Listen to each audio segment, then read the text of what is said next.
Alhamdulillah ala ihsanih wa syukur lahu ala taufiqihi wa amtinanih. Asyhadu an la ilaha illallah wahdahu la syarika lahu ta'ziman li sya'nih. Wa asyhadu anna Muhammadan 'abduhu wa rasuluhu ad-da'i ila ridwanih. Shalawatu rabbi wa salamuhu alaihi wa ala alihi wa ashabihi wa sallama tasliman katsira, amma ba'd. Akhwani fid din, usi nafsi wa iyyakum bi taqwallah faqad fazal muttaqun. Qala Allahu tabaraka wa ta'ala fi kitabihil karim, ya ayyuhalladzina amanu taqullaha haqqa tuqatih wa la tamutunna illa wa antum muslimun. Segala puji kita panjatkan kepada Allah atas limpahan nikmat yang terus menerus Allah berikan kepada kita semuanya.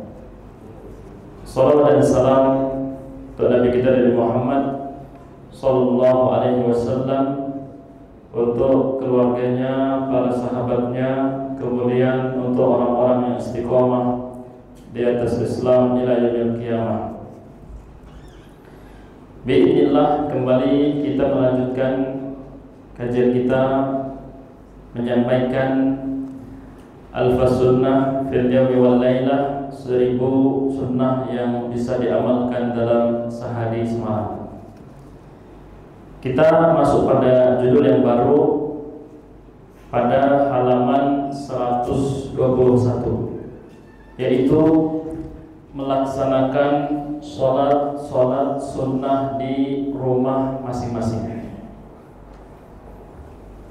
Dalam sebuah hadis muttafaq alaih dari Al-Imam Al-Bukhari dan Muslim, Nabi kita sallallahu alaihi wasallam bersabda, inna khaira salatil mar'i fi baitihi, sungguhnya salat terbaik yang ditunaikan oleh seorang hamba itu di rumahnya.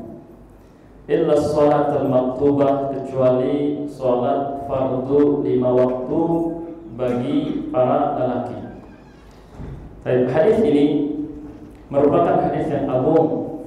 Pertama, menerangkan bahwasanya asal daripada sholat itu dilakukan di rumah. Ini yang selain daripada sholat fardu. Adapun hikmah yang diantara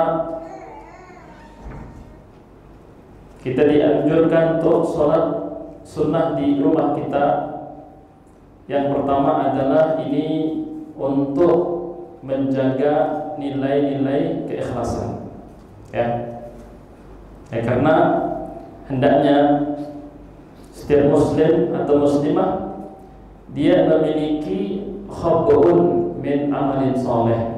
Ada amal-amal soleh yang sifatnya seakan-akan itu rahasia antara dia dengan Allah Subhanahu wa ta'ala. Apakah itu di sholat sunnah kita, atau mungkin dalam bab sedekah, atau mungkin ada amalan-amalan lain kita berusaha rahasiakan. Kita hanya ingin Allah lah yang tahu, kemudian kita juga yang mengamalkan. Nah, inilah dicontohkan oleh salafus saleh, ya, mereka sangat giat beribadah, terutama di malam hari, baik itu sholat qiyamul lail, ya, kemudian doa istighfar yang kita sebut dan munajat, atau ibadah-ibadah yang lain. Nah, begitu pula kita pernah mendengar kisah bagaimana Abu Bakar As-Siddiq, ya, orang yang terbaik umat ini setelah Nabi kita sallallahu alaihi wasallam, memiliki banyak amalan rahasia. Di antaranya beliau punya kebiasaan membantu orang-orang yang tidak berdaya. Nah, di antara yang sering dibantu oleh Abu Bakar As-Siddiq adalah nenek-nenek yang tua renta. Pagi-pagi, ya, di saat masing-masing orang sibuk mempersiapkan urusannya hari itu, siapkan dirinya, keluarganya, mungkin pagi-pagi sarapan, ngurusin rumah, siap-siap berangkat ke tempat kerja. Abu Bakar As-Siddiq ini selalu menyantuni nenek tua yang tidak lagi bisa melihat. Ya, dia bersihin tempat tinggalnya yang sederhana, dia berikan makan, ya, bahkan dia suapi seperti itu. Nah, tapi yang mengetahui amalannya ini, yang memperhatikan dan mengintip gerak-geriknya adalah sahabat siapa? Umar bin Khattab. Ada apa Abu Bakar kalau pagi mesti melintasi jalan ini? Ternyata dibuntuti Abu Bakar ini setiap hari pergi ke rumah nenek tua itu, dia ngurusin urusannya, dia beresin tempat tinggalnya, sampai dia berikan makan. Bahkan ya, Umar bin Khattab merasa ingin yang melakukan amalan seperti itu. Ketika Abu Bakar As-Siddiq telah wafat, tidak ada lagi yang mengurus nenek tua itu. Maka yang melanjutkan adalah siapa? Umar bin Khattab radhiyallahu anhu. Nah, ketika bukan lagi Abu Bakar As-Siddiq yang datang, tapi adalah Umar, nenek itu protes, kok ini gerak-geriknya lain, karena dia tidak melihat. Cara nyuapinya pun sedikit lebih kasar dibandingkan yang sebelumnya. Nah, betapa tulus dan lembutnya sahabat Abu Bakar As-Siddiq radhiyallahu ta'ala anhu. Nah, kemudian hikmah yang lain daripada sholat sunnah yang kita lakukan di rumah kita masing-masing itu, ya, disebutkan oleh Nabi kita SAW, bahwasanya ya, jangan sampai kita menjadikan rumah-rumah kita itu suasananya sepi seperti kuburan, ya. Maka hendaknya kita banyak-banyak sholat, banyak-banyak membaca Al-Quran. Baik. Kemudian berkaitan dengan sholat fardu. Adapun sholat fardu dalam hadis ini, maka ini bagian daripada syiar. Syiar itu satu ibadah yang besar, agung, kemudian memang ditampakkan sebagai ikonnya Islam, begitu. Kenapa? Karena Islam ini satu-satunya agama yang Allah Subhanahu wa taala tetapkan, Allah takdirkan dia akan berlanjut sampai kiamat tiba. Ini perjalanan yang sangat panjang, di mana kita mengetahui bahwasanya agama-agama terdahulu itu dibatasi, baik itu dari sisi tempat ataupun masa. Banyak para nabi Allah Subhanahu wa taala mengutus mereka khusus kepada umatnya, tidak kepada umat yang lain. Begitu pula ada masa yang berlaku daripada agama dan syariatnya, ya, sehingga dilanjutkan oleh nabi-nabi setelahnya dengan syariat yang mungkin berbeda. Adapun ya, agama Islam yang dibawa oleh Nabi kita SAW sebagai risalah terakhir ini tidak dibatasi dengan tempat ataupun waktu. Maka untuk menjadikan Islam ini terus berlanjut stafet dakwahnya, maka dibutuhkan adanya syiar-syiar sehingga tidak padam, ya kan gitu. Maka sholat di waktu ini bagian daripada syiar-syiar Islam. Ya, syiar yang lain misalkan ada haji, ya, ini mungkin tidak akan pernah kita temukan ada ibadah di umat-umat lain yang beragama seperti haji. Ya, ini luar biasa syiar, sehingga Islam itu tetap kita pandang sebagai agama yang fresh, tidak akan pernah layu. Terus dia berbunga-bunga, berseri-seri, karena ada syiar-syiar yang setiap hari kita bisa lihat. Coba kita lihat orang umroh itu gak putus, tak putus, terus itu menjadi syiar. Apakah ada ibadah yang terjadi seperti itu pada agama-agama lain? Tentu tidak. Begitu pula dengan sholat. Ya, orang-orang non-muslim itu sampai terheran-heran. Ini orang Islamnya pernah bosan. Kita aja saking loyalnya terhadap agama kita, mesti menjadikan ya di tubuh kita itu ada tanda-tanda. Kadang bikin tato-tatonya salib, bikin kalung-kalungnya apa? Salib, bikin cincin, mata cincinnya apa? Ini contoh. Tapi tidak bisa serajin umat Islam sampai harus menghadap dalam sehari itu 5 kali. Nah, kita punya banyak kenalan dari agama-agama lain ya, karena mungkin interaksi di baik itu di bidang sosial dan seterusnya. Mereka terheran-heran. Wah, kita aja yang 1 pekan sekali belum tentu istiqomah. Yang penting kalungnya di situ ada tanda agamanya. Tapi nggak bisa seperti umat Islam. Bolak-balik 5 kali sehari, rumah masjid, dan masjid ini tidak pernah sepi. Ditambah lagi sama sholat-sholat sunnah. Ini mereka sampai kewajiban. Sampai satu hari kita ada perjalanan studi ke luar negeri. Kemudian di kelompok kami itu ada satu orang non-muslim. Jadi ketika kita di apartemen, semua kita sholat ya, dia ya nontonin aja. Jadi kita kemanapun agama ini kita bawa, termasuk sholat itu syiar. Mau kita sibuk apapun agendanya ya, sholat itu nggak libur. Ini syiar ya. Maka dia merasa ada kedamaian, ada semangat yang terus berlanjut di dalam umat Islam. Ini luar biasa. Baik. Kemudian yang kedua,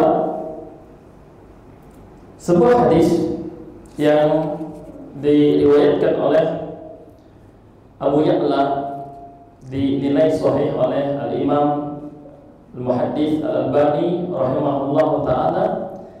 Nabi kita sallallahu alaihi wasallam bersabda, "Shalatur rajul." Di sini harokatnya akan lebih tepat kalau itu kasroh ya. Shalatur rajuli karena idhofah. Shalatur rajuli bukan rajulu, tatawwu'an. Salat seorang lelaki atau hamba yang sifatnya tatawwu ini istilah lain daripada salat sunnah. Jadi ibadah itu ada yang fardu itu ada fardu ain, ada fardu kifayah. Kemudian setelahnya itu ada yang tatawwu itu kita punya niatan sendiri itu nambah. Berdasarkan apa? Kemauan sendiri. Kalau wajib ya nggak ada tawar-menawar. Oh saya salat fardunya ambil 4 aja, nggak boleh. Ya, saya pengen 6 hari doang sholat, 1 hari libur, nggak bisa. Tapi kalau tatawwu terserah kita. Kita mau nambah sholat sunnahnya cuma misalkan qiyamul lail doang. Kita nggak ba'diyah, nggak qobliyah, nggak ada masalah. Ya karena ini sifatnya sudah tambahan. Ya tapi kalau yang fardu maka kita tidak bisa memilih. Baik. Tatawwu'an haitsu la yarahun nas, di mana sholat yang didirikan itu tidak dilihat oleh banyak orang. Kalau yang lihat cuma anak kita, istri, ini nggak ada masalah. Tapi mata-mata manusia secara umum tidak melihat, karena dia melakukannya di rumahnya.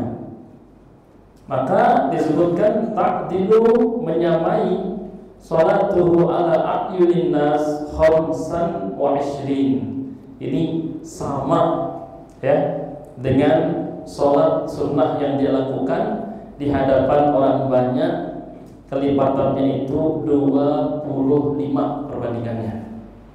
Nah, maka ini penting kita punya manajemen salat sunnah. Salat sunnah ini kalau mungkin tahiyatul masjid kan tidak bisa di rumah. Nanti namanya jadi berubah ya kan. Mesti kita di masjid. Ini 3 salat sunnah saya pengen selalu di rumah. 1 misalkan ya sholat subuh, sholat sunnahnya itu saya di rumah. Jadi sampai masjid pas sudah mau qomat. Jadi kita sholat sunnah di rumah. Karena kita sudah intip-intip jadwal azan dan iqamahnya, jedanya cukup. Akhirnya kita ya melakukan sholat sunnah ba'dal adzan, ya qabliyah di rumah. Kemudian mungkin masih ada waktu kita membaca mushaf 5 menit. Habis itu sisa 3 menit perjalanan jalan kaki. Nah, kita bisa atur.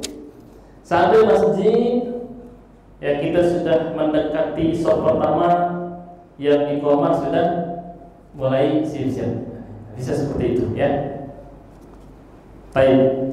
Jadi keutamaannya ketika kita membagi sebagian sholat sunnah itu kita lakukan di rumah, ini mendapatkan keutamaan sama dengan 20 ya 5 kali lipat. Kemudian berdasarkan hal ini pada halaman 122 disebutkan, maka sunnah ini dapat kita amalkan berulang kali dalam setiap hari, setiap malam, yaitu pada saat mengamalkan sholat sunnah rawatib. Jadi masih ingat sholat sunnah rawatib ya? Sholat sunnah yang berapa rakaat? 6 Fintai asyrota rakaah, 12 rakaat. Yang balasannya apa? Kalau istiqomah dilakukan, Allah bangunkan baginya rumah di surga. Man sholat ya sholatan atau sintai asyrota rakaah, barang siapa istiqomah melakukan sholat sunnah rawatib yang jumlah totalnya itu dalam sehari semalam 12 rakaat, banallahu lahu baitan fil jannah, Allah bangunkan baginya rumah di surga. Jadi ini bisa kita amalkan sholat sunnah rawatib. Salam dari sholat ya, kita nggak langsung sholat sunnah di masjid. Ba'da zikir, setelah selesai zikir kita pulang sholat sunnahnya di rumah. Akan tetapi ada catatan bagi sebagian orang, kalau sudah sampai rumah itu judulnya lain. Berarti ya dia silahkan sholat di masjid, karena pilihannya nggak sholat sunnah rawatib atau kalau di masjid bisa disiplin, berarti dia di masjid. Tapi kalau dia bisa melampaui, ya ternyata di rumah itu dia lebih disiplin, dia lebih khusyuk, dan tidak ada salahnya satu kamar, mungkin kamarnya kecil, kita bikin mushola dalam rumah. Jadi ya kadang-kadang kita tidak terpikir desain rumahnya. Kenapa demikian? Kami pelajari ternyata ketika ada satu ruangan khusus yang kita jadikan sebagai tempat ibadah, baik itu di situ kita berdoa, kita memperbanyak zikir, kemudian kita sholat sunnah ya, kita mungkin tadarus dengan keluarga kita. Tadarus itu, tadarus Al-Quran itu apa? Satu baca, yang lainnya mendengarkan, itu minimal ya, atau memperhatikan dan bisa mengkoreksi. Nanti pergantian ini namanya wa yatadarasunahu fima bainahum. Kalau di Indonesia disebut tadarrus, kalau Arabnya tadarus. Bedanya. Artinya apa? Tafaul, saling, dia bergantian. Nah, ini ternyata orang-orang yang punya ruangan khusus di rumahnya untuk melakukan ibadah-ibadah yang sifatnya nafilah itu, dia lebih disiplin, lebih semangat, lebih mendukung suasananya dan seterusnya. Jadi ruangan itu mungkin 3x4 atau berapa gitu, sesuai dengan kebutuhan dia. Di situ nampak seakan-akan musola kecil. Di situ ada mushafnya ya. Kemudian ada lemari kecil, buku-buku yang bisa dia baca sehari-hari. Kemudian ada meja yang di situ sering ditaruh mushaf, jadi tinggal buka, tidak repot. Ada sejadahnya mungkin mengarahkan kepada kiblat. Di samping itu ada tempat wudhunya. Ini sangat-sangat bagus. Terutama kita para lelaki, para suami sepertinya membutuhkan hal seperti itu untuk memfasilitasi istri kita sebagai bentuk tasjid kita memberikan motivasi. Jadi selalu ingat, karena kami perhatikan sebagian rumah karena kurang mendukung suasana untuk ibadah, ibu-ibu itu jadi malas, anak-anak perempuan gitu malas. Kenapa? Karena sholat ya di kamarnya, apa-apa di kamarnya, susah dikontrol kan? Ya, ketika ditanya, "Nak, sudah sholat?" "Sudah." Kita nggak tahu beneran sudah atau belum, gitu. Karena ya gelak-gelak di kamarnya, tidur-tiduran main HP di kamarnya. Giliran ditanya dari luar, "Sudah sholat?" "Sudah." Emang kita awasi tidak kan gitu. Tapi kalau ada tempat khusus kan kita bisa memantau. Wah, ini si anak kok nggak ada keluar ini 24 jam. Ya, mentang-mentang libur kok full main HP sambil dicolok lagi dia apa? Dengan casnya gitu. Nah, kita bisa curiga ini kayaknya belum ketemu sholat ini seharian. Nah, kita bisa menegur. Ini manajemen ibadah apa? Tatawwu. Ini penting. Ya, sebagaimana kita kaum lelaki kalau tinggal di satu kampung, kemudian musholanya jauh, ditambah di mushola itu gak ada yang azan, ya kan? Ternyata satu komplek sibuk semua 25 jam sehari ngejar dunia gitu. Nah, biasanya itu terjadi di suasana mudik. Kita pulang kampung, ya. Ternyata kampung mertua kita misalkan seperti itu. Ya, akhirnya kita tertatih-tatih. Gimana ini memanage sholat yang biasa kita istiqomah di tempat tinggal kita pas kita safar, 1 minggu itu berantakan. Ini menunjukkan pentingnya mendesain satu suasana. Bagaimana dengan para wanita yang moodnya itu sering turun naik, ya apalagi mau haid, pengen cepet-cepet libur sholat. Nah, sebagian wanita belum jatuh haid kadang-kadang mangkas 1-2 sholat, terbiasa. Ya, haidnya jatuh maghrib, kok zuhur asarnya belum jalan. Ya. Selesai haid masih nanti moodnya belum balik, kena gilas 2 sholat. Ini sering seperti itu. Maka butuh bagi kita kepala keluarga mendesain suasana ibadah, terutama yang sifatnya tatawwu di dalam rumah kita, wabil khusus ya, yang terpenting buat istri kita dulu, kemudian anak-anak perempuan kita yang tiap hari dia mencontoh ibunya. Kalau dilihat ibunya ini nggak nampak sholat gitu kan, karena di kamar pula, kamarnya beda ya. Jadi tidak terpicu si anak ini untuk melakukan apa? Sholat tadi. Karena rawan para wanita itu ya sebagian tidak disiplin. Maka kadang-kadang didapati ya ternyata diam-diam banyak perempuan yang menjamak sholat tiap hari. Dari satu wudu zuhur, tapi sholatnya mentok di ujung zuhur, ketemu awal asar. Jadi assalamualaikum 1 menit azan asar langsung berdiri untuk asar. Ini sudah mirip-mirip jamak ini sudah. Kata dia lebih simpel.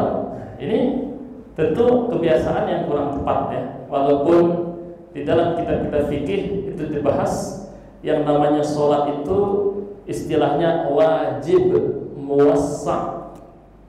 Satu kewajiban yang waktunya luas. Zuhur itu berapa jam waktunya? Luas kan? Belum habis. Nanti dulu. Akhirnya jamaah. Ini jamaah yang nggak tahu sudah mazhab siapa ini. Nah, ini terjadi, tidak dipungkiri terjadi. Ya, laki-laki saja malas sholat berjamaah sebagian. Padahal kelihatan kalau dia nggak sholat jamaah kelihatan. Nah, malunya juga nggak ada. Bagaimana dengan perempuan? Nggak ada yang lihat. Terus si suami sibuk, agak-agak cuek pula. Suasana di rumah tidak mendukung untuk ibadah. Akhirnya apa? Banyak sholat-sholat yang lufut. Jangankan yang tatawwu, yang fardu saja kadang-kadang terlewatkan. Nah, ini perlu menjadi atensi perhatian kita, sehingga jangan sampai syiar sholat terutama yang tatawwu bagi para wanita ini dilalaikan karena situasi dan kondisinya yang kurang mendukung. Baik. Kemudian disebutkan di sini, di antara sholat yang bisa kita praktikkan di rumah adalah sholatul duha, sholat di waktu duha. Nah, ini penamaan sholat berkaitan dengan waktunya, kebanyakan seperti itu ya. Sholat duha, ya, kita sholat duha bagi kebanyakan laki-laki misalkan karena aktif bekerja, dia mencoba mengusahakan sholat duha di tempat kerjanya. Diambil space waktu mungkin 5 menit dengan wudhu dan sholatnya, ya. Atau bagi yang on off, ketika on mungkin ya kadang-kadang terlewatkan jazakallahu khairan dari sholat duha, karena sepanjang waktu duha itu dia diawasi dan aktif bekerja, tapi ketika off dia leluasa. Nah, begitu pula dengan sholat witir, sholat penutup yang ganjil, ya. Ini kita lakukan di malam hari, bisa sebelum tidur. Bagi yang ragu apakah dia akan bangun atau tidak, atau dia memang terbiasa sulit bangun qabla subuh, dan bagi orang-orang yang mengejar fadilah maka dia melakukannya di sepertiga terakhir. Nah, ini kita bisa lakukan di rumah. Kemudian hendaknya seorang muslim berusaha melaksanakan sholat sunnah tersebut di rumahnya, sehingga semakin besar pahalanya dan juga sesuai dengan sunnah Nabi kita Sallallahu Alaihi Wasallam. Jadi kalau Nabi kita SAW, karena memang imam ya, sepanjang hidup beliau itu mengimami kaum muslimin, ya, seperti yang kita ketahui imam-imam rawatib kita itu kalau dia masuk masjid ini tanda qomat ya, kan gitu ya. Jadi ini memang pas sholat habis-habisan dulu di rumah, ketika sudah waktunya akan qomat beliau keluar, dan rumah Nabi kita Rasulullah ya dekat banget dengan masjid. Begitu pula dengan rumah-rumah imam rawatib ini dekat dengan masjid. Ketika dia kelihatan maka menunjukkan ini muazin akan iqamah. Jadi sholat sunnahnya di mana? Di rumah. Nah, jangan sampai ada pemahaman ini kekhususan bagi imam. Wah, itu kan imam, kalau dia keluar ya qomat, ya kan, selesai urusan. Tapi kita ini udah nunggu 5 menit, 7 menit kok nggak qomat-qomat karena makmum, beda. Tapi tetap kita bisa sholat tatawwu di rumah. Kemudian kita ke masjid, kok ternyata masih ada sisa waktu, kita bisa pakai untuk tahiyatul masjid. Baik. Nah, kemudian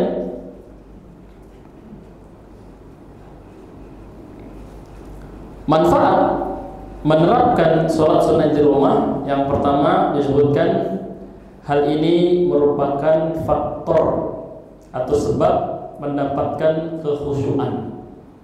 Walaupun ya kaitannya dengan kekhusyuan, tidak ada pengkhususan ibadah itu makin sepi makin khusyuk, karena khusyuk itu satu perolehan daripada mujahadah.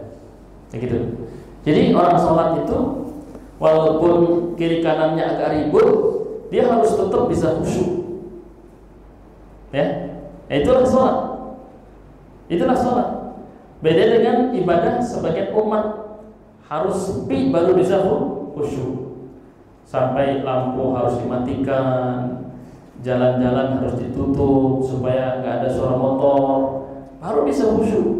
Tapi sholat ini tidak mengenal itu semua.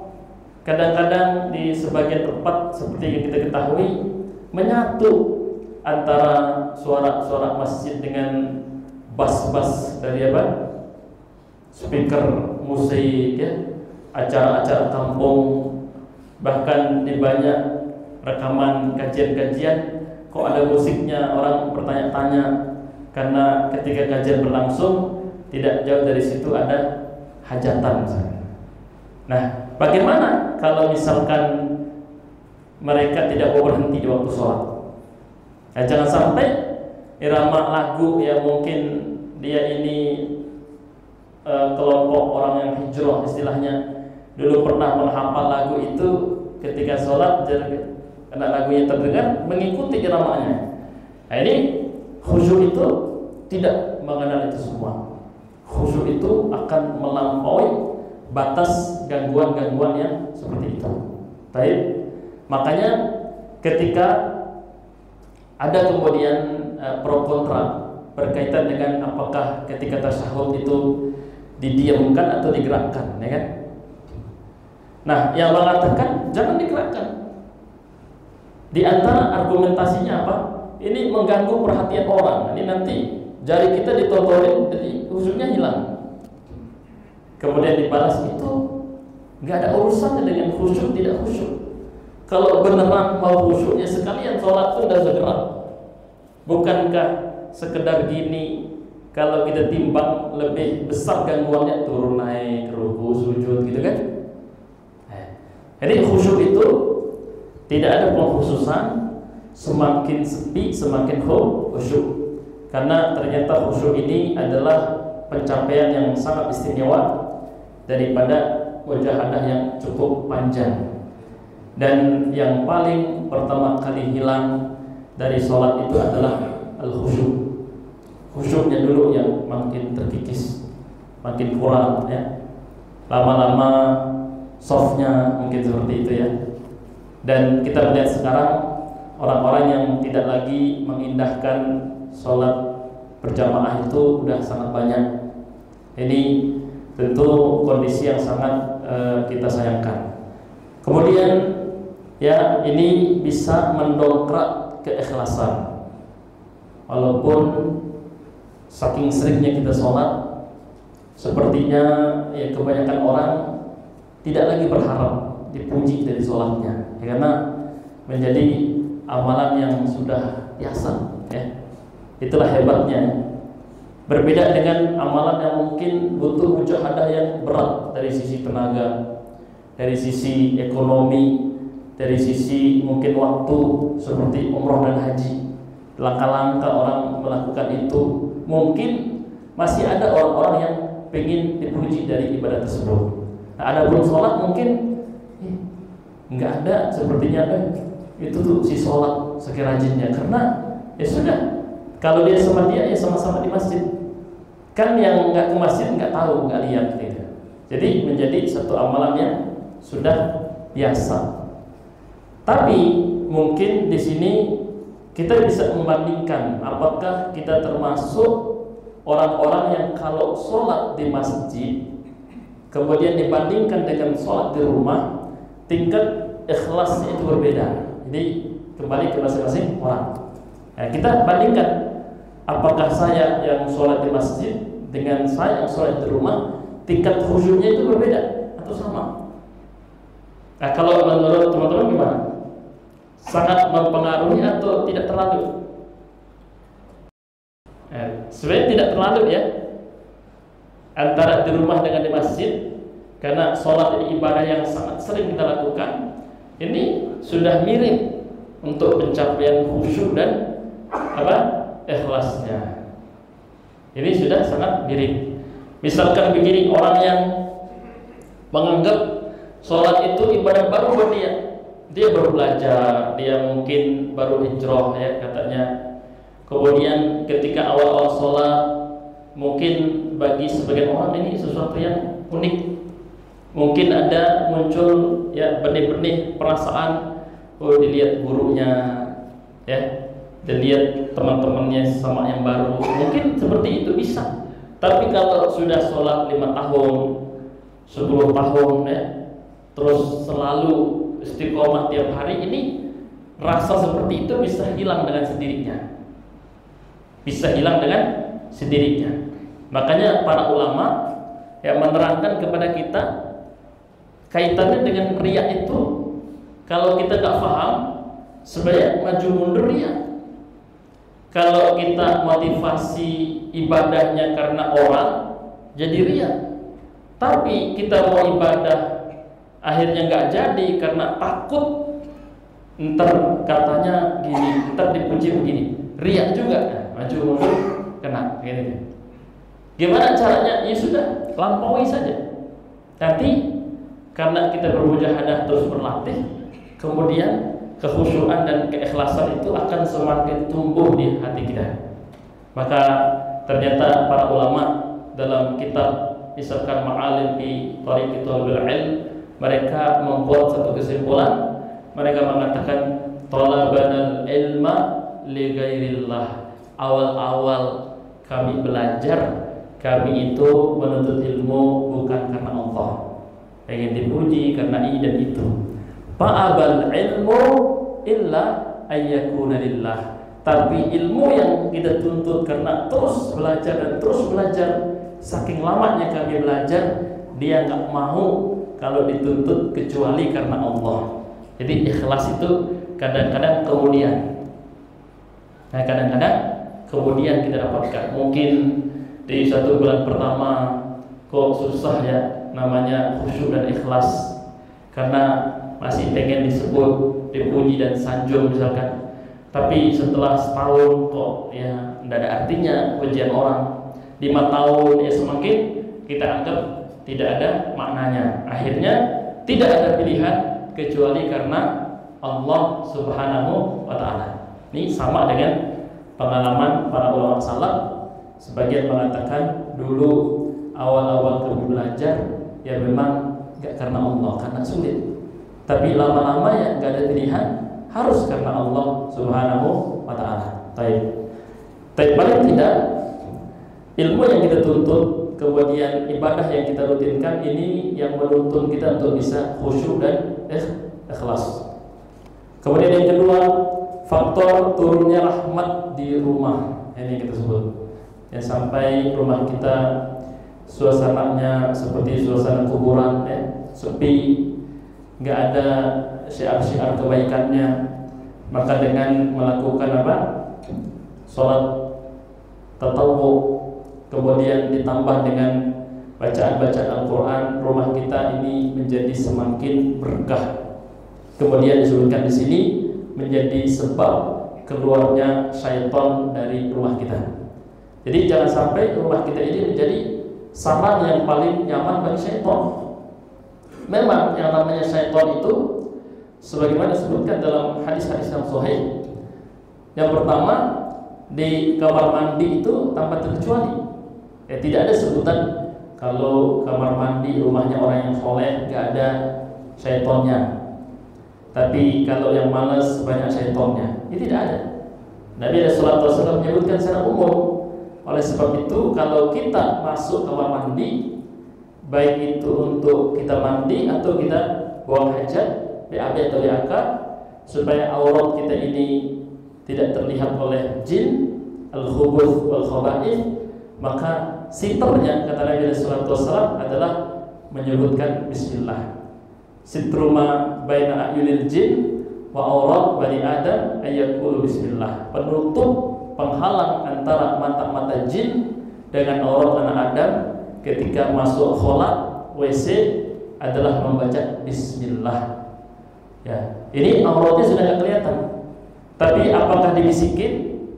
Nah, ini belum ada jaminan untuk dilindungi. Maka ada tambahan doanya, ya, a'udzubika minal khubuthi wal khaba'ith. Jadi dua kita butuhkan. Satu, perlindungan untuk aurat. Ini sekedar baca bismillah sudah auratnya tidak kelihatan. Nah, tapi kalau mau terhindar dari pengaruh gangguannya, ditambah dengan doa tadi. Allahumma inni a'udzubika minal khubuthi wal khaba'ith. Dari syaitan, ya, jin WC laki-laki ataupun yang perempuan. Nah, jangan sampai sebagian kita justru WC itu tempat yang paling kaya dengan inspirasi.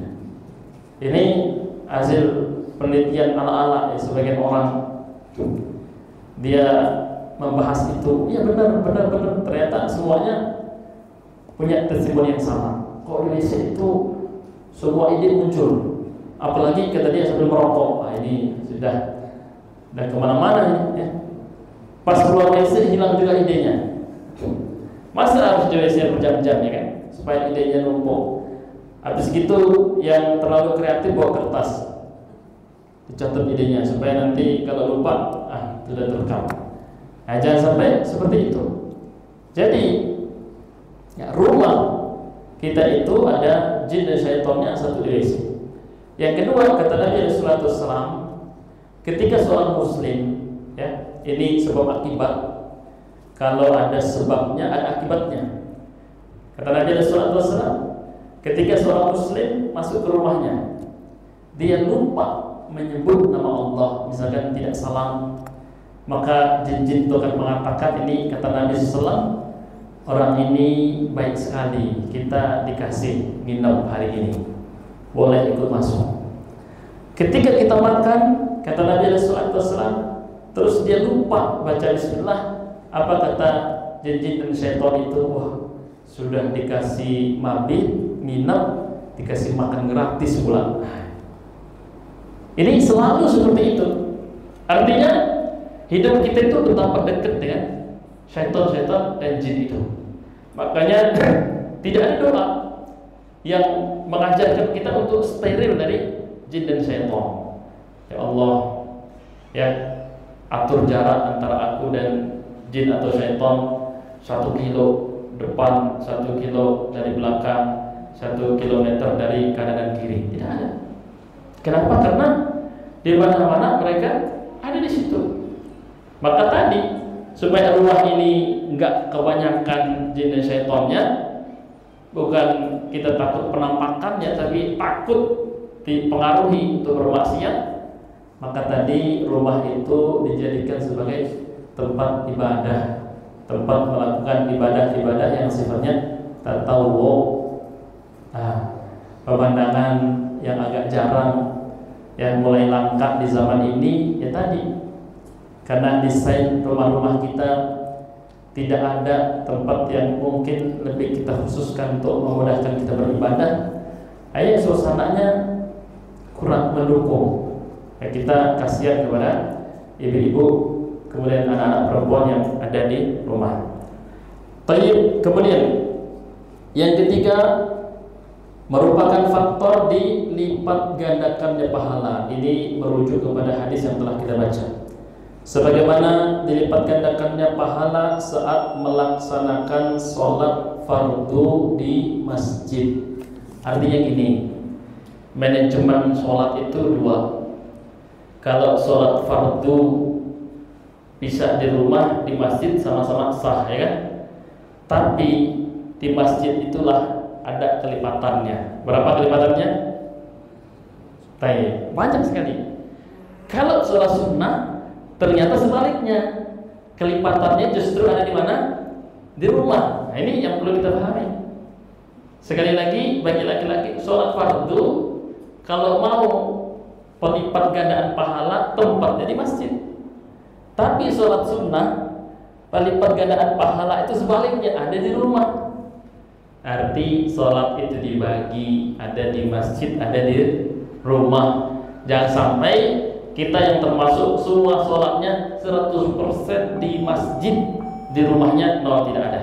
Demikian barangkali masuk untuk isya. Silahkan azan. Bismillah. Alhamdulillah, salatu wassalamu ala Rasulillah. Berkaitan dengan sholat, terutama sholat tatawwu, sholat sunnah yang kemudian kelipatan pahalanya justru ketika dilakukan di rumah, yang kemudian berbeda dengan sholat fardu. Kalau sholat fardu, pelipat gandaan pahalanya didapatkan manakala seorang muslim menunaikannya di masjid. Kemudian di sini diterangkan beberapa faidah atau hikmah, kemudian dianjurkan sholat sunnah di rumah. Barangkali ada pertanyaan berkaitan dengan tema bahasan yang telah kita sampaikan ini. Baik, silahkan. Nah, baik. Nah,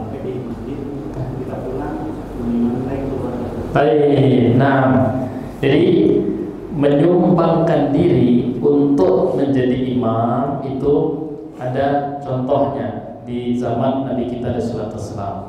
Dan itu dibolehkan. Jadi dalam sebuah disebutkan ada sahabat Nabi SAW, dia sangat senang kalau sholat itu menjadi makmumnya Nabi kita SAW. Tapi dia juga menjadi imam bagi kaumnya. Nah, kemudian ada hadisnya ya. Jadi setelah selesai sholat bersama Nabi, dia menyumbangkan untuk menjadi imam bagi kaumnya. Dan ini juga bisa kita lakukan. Contoh, ketika teman kita ini tertinggal sendiri, kita semua udah selesai sholat, tidak bisa dia sholat jamaah karena dia seorang diri tok, betul ya?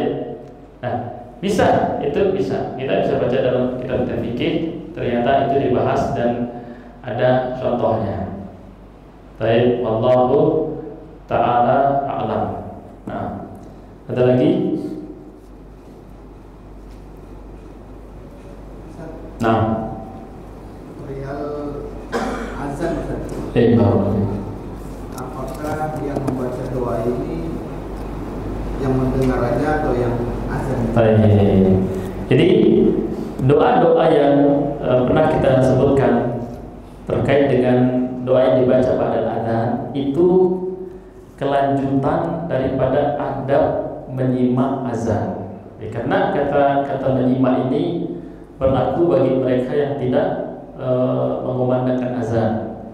Itu sehingga dimulai daripada ar-rad menjawabnya, sama dengan memulai salam menjawab salam. Ada yang memulai azan, ada yang menjawab azan. Nah, yang menjawab azan ini adab pertamanya menyebutkan sesuai dengan yang disebutkan muazzin. Ini secara umum. Walaupun nanti ada pengkhususan, ya misalkan asyhadu an la ilaha illallah boleh sama, atau wa ana asyhadu, yang lain juga bisa. Karena artinya sama. Saya pun bersaksi demikian gitu. Kemudian nanti ada kemudian fatwa kalau iqamah apakah sama. Ya, Lajnah Daimah mengatakan iqamah juga bisa dibalas seperti adab membalas azan.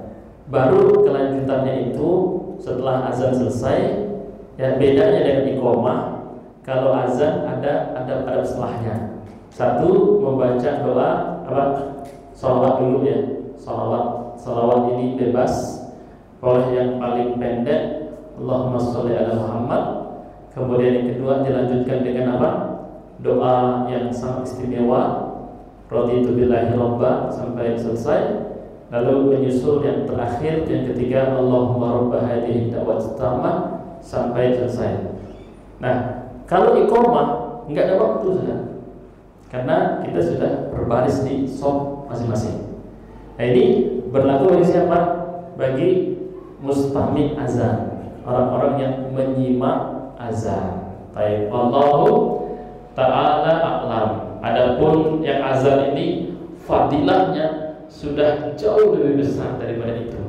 Makanya hadis di awal sebelum azan dimulai, andaikan kita itu tahu hakikat fadilah azan tuh, pengennya itu berebut sampai walaupun harus ada qur'ah itu undian. Siapa yang boleh azan ini? Tenang, dia yang boleh azan, yang lain gak dapat. Itu kita sanggup setiap azan tuh diundi dulu 10 orang aja yang hadir, itu mungkin semua makmum tuh pengen azan, ya. Jadi dia fadilahnya sudah dapat di situ. Yang kedua, muazzin itu fadilahnya apa? Nanti lehernya ini panjang di pada mahsyar, sehingga potensi tenggelam dengan keringat itu dia lebih selamat gitu. Baru yang mendengarkan azan mendapatkan fadilah yang lain. Apa itu? Berdasarkan adab-adab tadi. Wallahu ta'ala a'lam. Sudah habis waktu kita. Jazakumullah khairan. Semoga itu tadi surah apa itu? Itu. Baik, kita lanjutkan. Tadi sama, maghrib juga gitu. Saya kira, wah ini saya jadi imam kayaknya nih. Imamnya belum datang karena bunyi-bunyi. Beda ya. Baik, betul. Nah, Apakah Jumat bisa dijamak? baik, apakah Jumat itu bisa dijawab dengan asar?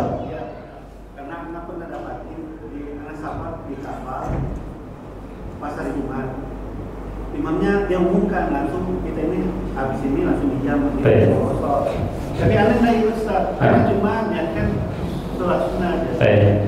Jadi apakah Jumat ini bisa dijamak seperti kita menjamak Zuhur dan Asar? Memang para ulama dan kitab fikih terbagi menjadi dua pendapat. Yang pertama, yang memasukkan Jumat pada keumuman sholat, dia itu badal daripada sholat Zuhur. Itu jadi bukan sholat baru, walaupun rakaatnya dua, ada khutbahnya, tapi pada statusnya ini sebenarnya waktu zuhur, maka tidak keluar dari hukum zuhur. Nah, bagi yang memegang pendapat ini, dia mengatakan jamak itu tetap berlaku, walaupun nanti ada semacam tanbih, ya, ada sedikit kontradiksi. Kenapa orang musafir disuruh Jumatan apa enggak? Orang musafir itu dituntut untuk Jumatan atau langsung pada zuhur? Coba. Nah, kontradiksinya di situ.